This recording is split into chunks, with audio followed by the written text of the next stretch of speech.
Demain, on se déplacera certainement différemment de nos déplacements actuels qui sont fortement liés à l'usage de la voiture individuelle, seule.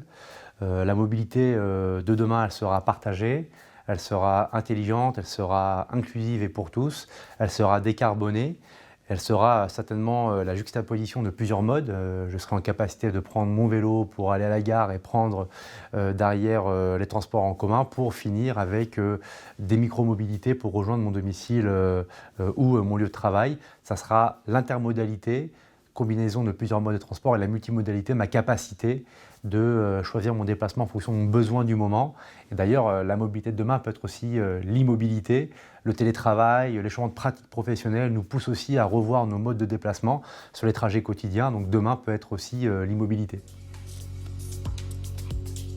Les enjeux environnementaux sont les plus connus, les enjeux climatiques.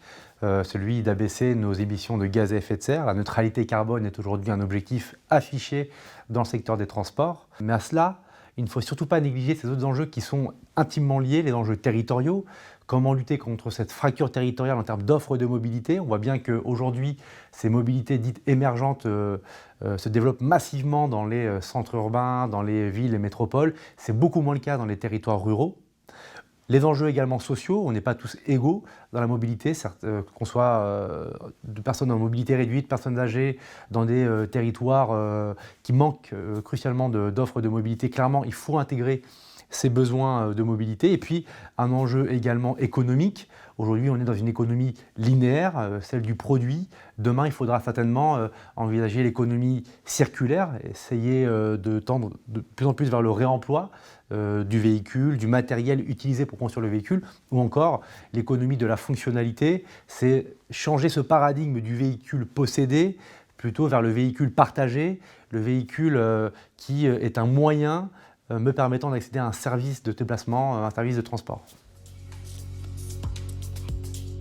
On a effectivement une typologie des territoires qui est très marquée, qui est très contrastée, mais en réalité, si l'on parle des sujets mobilité, il faut réfléchir où s'opère la mobilité. On peut avoir, par exemple, des communes rurales avec une très forte dépendance d'un centre urbain, on peut avoir une périphérie extrêmement importante autour d'un pôle urbain, et c'est bien à l'échelle de ces territoires, bassins de vie, bassins d'emploi, qu'il faut traiter la question de la mobilité. Aujourd'hui, les autorités organisatrices de la mobilité, qui sont les régions, doivent diagnostiquer les besoins de mobilité à l'échelle de ces bassins de vie.